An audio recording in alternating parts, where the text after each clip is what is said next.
hancur. Kerusakan-kerusakan ini tidak lain disebabkan oleh dosa-dosa manusia.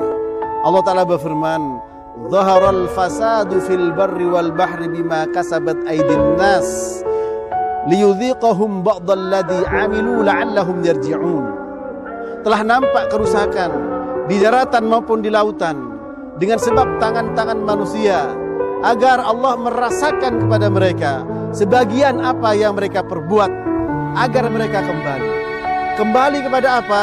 Kembali kepada kebaikan, dari kesyirikan kembali kepada tauhid, dari perbuatan bid'ah kembali kepada perbuatan sunnah, dari perbuatan maksiat kembali menjadi taat kepada Allah Subhanahu wa taala, sehingga laut yang disediakan oleh Allah untuk manusia bisa dimanfaatkan dengan sebaik-baiknya.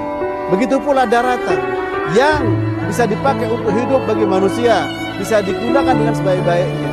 Namun jika dosa sudah melanda, maksiat dikerjakan di laut, maksiat dikerjakan di daratan, maka yang akan ada adalah kerusakan. Kerusakan dengan perbuatan maksiat tentu lebih dahsyat daripada kerusakan sebagaimana bangkai kapal sampai mendarat dihempas oleh badai, dihempas oleh ombak, dihempas oleh tsunami. Begitu pula dengan hancurnya rumah-rumah yang ada, maka semuanya masih lebih ringan dibandingkan dengan dosa-dosa yang diperbuat oleh manusia berupa kesyirikan kepada Allah Ta'ala. Oleh karena itu Allah Ta'ala berfirman,